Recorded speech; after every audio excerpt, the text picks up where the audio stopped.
ఏ వ్యాపారికైనా ఆశ ఉండొచ్చు కానీ దురాశ ఉండకూడదు. అందులోనూ సాధువుల పట్ల దయతో వ్యవహరించాలి. ఇచ్చిన డబ్బు పుచ్చుకొని వారికి కావలసింది ఇవ్వాలి.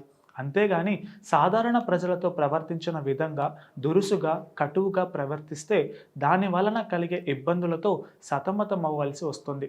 దీనికి ఉదాహరణ ఈ చిన్ని కథ. ఇది కథ అయినప్పటికీ కనువిప్పు కలిగించే అంశాలు ఇందులో ఎన్నో ఉన్నాయి. భగవంతుడిని నమ్మి అనుకరిస్తే ఆయనే మనల్ని రక్షిస్తాడు అని చెప్పటానికి ఈ కథ ఓ ఉదాహరణ. ఇక కథలోకి వెళ్తే రాజస్థాన్లోని జైపూర్ సమీపంలో ఓ హనుమాన్ ఆలయం ఉంది. అక్కడ ప్రతి ఏడాది పెద్ద జాతర జరుగుతుంది. ఆ జాతరను చూసేందుకు చుట్టుపక్కల గ్రామాల నుంచి పెద్ద సంఖ్యలో ప్రజలు వస్తూ ఉంటారు. అయితే జాతర సమయంలో అనేక తినుబండారాల దుకాణాలను ఏర్పాటు చేయటం ఆనవాయితీ. అదేవిధంగా ఓ వ్యాపారి కూడా మిఠాయి దుకాణాన్ని ఏర్పాటు చేశాడు. ఆయన వద్దకు ఓ సాధువు వచ్చి 25 పైసల నాణెం ఇచ్చి తనకు 1/4 కిలో పేడాలు ఇవ్వాలని అడుగుతాడు. ఆ నాణాన్ని అటు ఇటు చూసి 1/4 కిలో పేడాలు 12 అణాలు, 4 అణాలకు రావని చెబుతాడు. తన వద్ద అవే ఉన్నాయని 25 పైసలు తీసుకొని పేడాలు ఇస్తే దేవుడు తప్పకుండా ఆదరిస్తాడని అంటాడు సాధువు. సాధువు చెప్పిన మాటలు విని షాపు యజమానికి కోపం వస్తుంది. దేవుడు లేడు ఏం లేడు అని 25 పైసల నాణ్యాన్ని విసిరి కొడతాడు. ఆ నాణం వెళ్ళి గుంతలో పడుతుంది. సాధువు చిరునవ్వు నవ్వుతూ, నాయన, పేడాలు ఇవ్వకపోగా నాణ్యాన్ని కూడా విసిరి కొట్టడం ధర్మం కాదు. నాణం ఇవ్వు లేదా పేడాలు ఇవ్వు అని అడుగుతాడు సాధువు.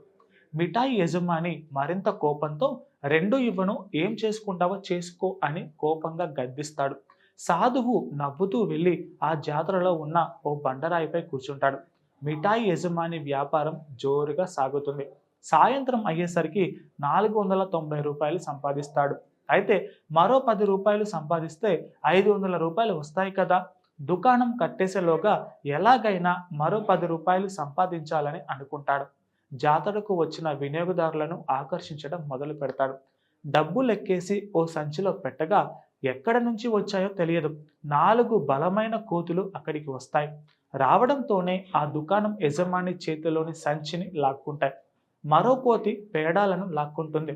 మరొకటి దుకాణాన్ని చిందరవందర చేస్తుంది. మరో కోతి దుకాణం ముందు నిలబడి బిగ్గరగా అరుస్తుంది. దుకాణం యజమాని కొన్ని తీపి పదార్థాలను తీసుకొచ్చి కోతులకు ఎరగా చూపుతూ సంచిని తీసుకోవాలని ప్రయత్నిస్తూ ఉంటాడు. కొద్ది దూరంగా బండరాయిపై కూర్చున్న సాధువు ఆ దృశ్యాన్ని చూసి నవ్వుతాడు.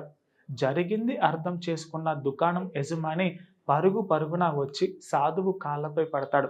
తనను క్షమించమని వేడుకుంటాడు. పేడాలు ఇస్తానని చెప్పి సాధువును ఒప్పిస్తాడు. దీంతో సాధువు కనికరించి స్వామివారిని వేడుకోగా చెట్టు మీదున్న కోతి దిగొచ్చి డబ్బుల సంచిని తిరిగి ఇచ్చేస్తుంది. ఆ సంచిని సాధువు మిఠాయి యజమానికి ఇచ్చేస్తాడు. మిఠాయి పేడాలతో పాటు గుంతలో పడేసిన 25 పైసల నాణ్యాన్ని కూడా తిరిగి ఇచ్చేస్తాడు. ఇందులో ఉన్న నీతి ఏంటి అంటే సాధువులను దయతో చూడాలి. వ్యాపారంలో ఆశ ఉండొచ్చు కానీ దురాశ ఉండకూడదు.